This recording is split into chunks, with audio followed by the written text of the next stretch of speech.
മലബാർ ഞാൻ പറയാനുള്ള കാര്യം എന്താ അറിയോ? ലോകത്ത് ഏറ്റവും നന്മയുള്ള നാടായിരുന്നു എന്ത്? മലബാർ. 10 കൊല്ലം കൊണ്ട് മലബാറിലെ ആണുങ്ങൾ അടിമകളായിരിക്കും. പേര് റഹ്മത്തുള്ള അങ്ങനെ പറഞ്ഞു എഴുതി വെക്കാം.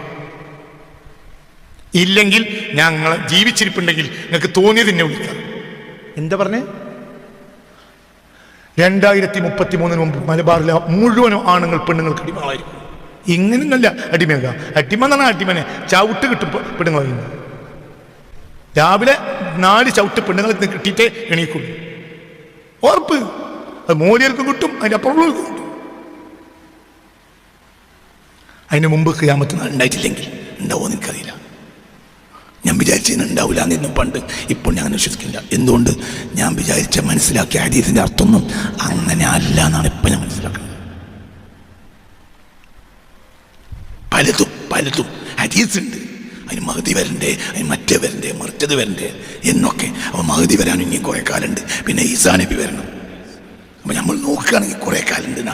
അങ്ങനെയൊക്കെയൊന്നും പണ്ട് ഞാൻ വിചാരിച്ചിരുന്നു. പക്ഷേ ഇപ്പോൾ എനിക്കതിൽ കുറേ മാറ്റം വന്നു. എന്തുകൊണ്ട്? അള്ളാഹുവിൻ്റെ ഹബീബ് പറഞ്ഞതിനെ പ്രത്യക്ഷ ഭാഷ വെച്ച് മനസ്സിലാക്കിയാൽ മതിയാവൂല, നമുക്കത് മനസ്സിലാവൂല. ആരത് പറഞ്ഞത്? സാദിഖുൽ മസ്തൂഖായ മുഹമ്മദ് മുസ്തഫ.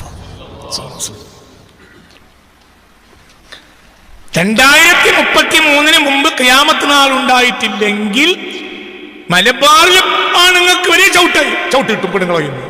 രാവിലെ കാലോട് 2 ചവിട്ട് കൊടുത്ത് എണീപ്പിക്കാം. അമേരിക്കയിലും ഓസ്ട്രേലിയയിലും യൂറോപ്പിലും ലണ്ടനിലും ഒക്കെ ഇപ്പൊ തന്നെ ചവിട്ട് കഴിഞ്ഞ്. അത് ചവിട്ടും അതിന്റെ നല്ലരിക്കൊക്കെ കഴിഞ്ഞിരിക്കുകയാണ്. ഇവിടെ ആര് ഭരിക്കണമെന്ന് പെണ്ണ് തീരുമാനിക്കും. ഇവിടെ മുഖ്യമന്ത്രി ആരാണെന്ന് പെണ്ണ് തീരുമാനിക്കും. പെണ്ണ് പറഞ്ഞാലായിരിക്കും സ്കൂള്, പെണ്ണ് പറഞ്ഞാലേ മദ്രസ വളർത്താൻ പറയുന്നുണ്ട. അതിന്റെ കട കഴിഞ്ഞ് പെണ്ണിനായിട്ട് പ്രതികാരം. പെണ്ണ് മുഴുവനും യൂറോപ്യൻ അടിമ. മദീനയിൽ ഒരു പെണ്ണുണ്ടെങ്കിൽ അവളെ ഒന്നും തിരിയാത്തോൾ എന്ന് വിചാരിക്കും. ഒരു മദീനത്തെ പെണ്ണ് മുഴുവൻ യൂറോപ്യൻ അടിമയായിരിക്കും. ഇപ്പോൾ തന്നെ മലബാറിൽ 50% പെണ്ണുങ്ങൾ മദീനയിലേക്കല്ല തിരിയുന്നത്, യൂറോപ്പിലേക്കാണ്.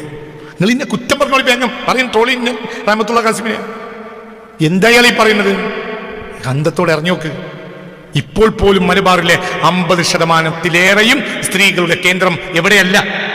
മദീനയല്ല. എന്തുകൊണ്ട്? മദീനയുടെ മഹത്വം മനസ്സിലാക്കി കൊടുക്കുന്നതിൽ പണ്ഡിതന്മാർ പരാജയപ്പെട്ടു.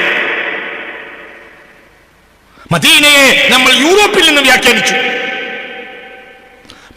മദീനയെ മനസ്സിലാക്കാൻ നമ്മൾ യൂറോപ്യൻ പുസ്തകങ്ങൾ പരതി.